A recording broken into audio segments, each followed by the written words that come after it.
Hello po mga kalangga. Please subscribe, Kuya Mail. Yan. Salamat po. Yan, si Rachel po. Yan, suportahan po natin. Huwag po kayo mag-alala. Nandito po si Kuya Mail para sumuporta din sa kanila. Maraming salamat po. Bye-bye. Magandang umaga po mga kalingap. Grabe po. Ang lakas ng ulan dito ngayon sa Daet. Yan, makikita nyo. Hindi po ako makalabas ngayon dahil malakas po itong ulan na ito. Ngayon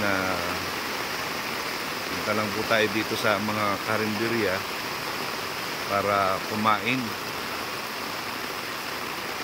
Mahirap po na lumabas ng ganitong panahon. Nakita niyo po.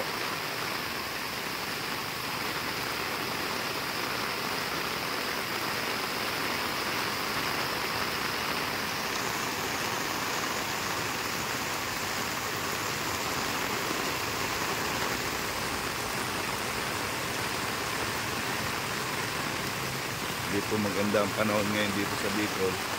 Ayan, nakita nyo yung tubig. Ayan. Yan tubig na po na yan galing po sa bundok ng San Lorenzo. Ayan. Galing po doon sa dulo. Tapos pababa dito sa sentro. Ayan, makita nyo. Ang daming ano.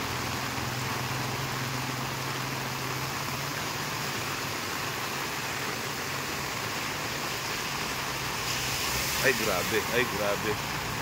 Ay, tarsikan pa ako. Dito po tayo sa karihan. Hanap po tayo ng makakain.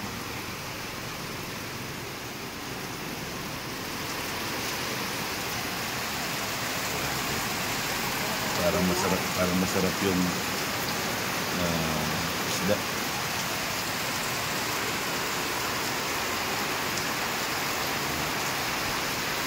Grabe po ang lakas ng ulan, no?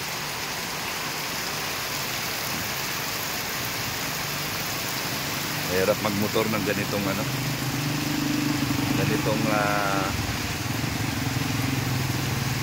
panahon. Mula kagabi pa po ito. Mula pa kahapon, yan ang lakas ng agos ng tubig.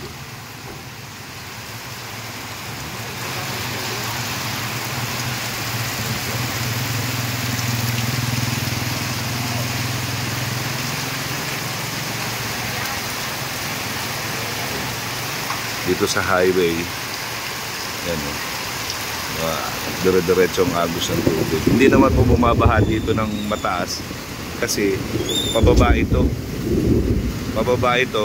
papunta doon sa may papunta sentro, doon yung may baha. Yan po ang sitwasyon dito ngayon sa Daet.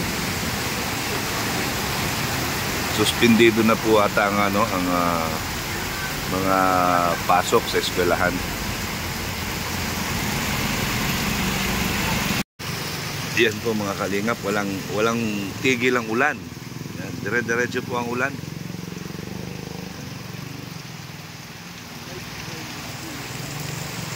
Grabe po ang sama ng panahon ngayon. Baka yung galing ng Hong Kong, eto na po yun.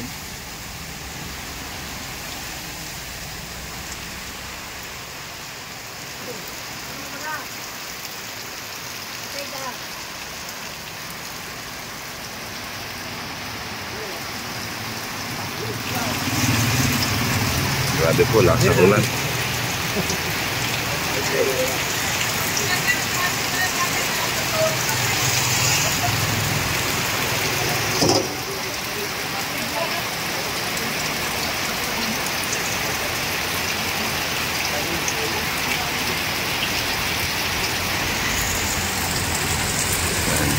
Wala tayong mapupuntahan ngayon kundi stay at home lang po, stay at home.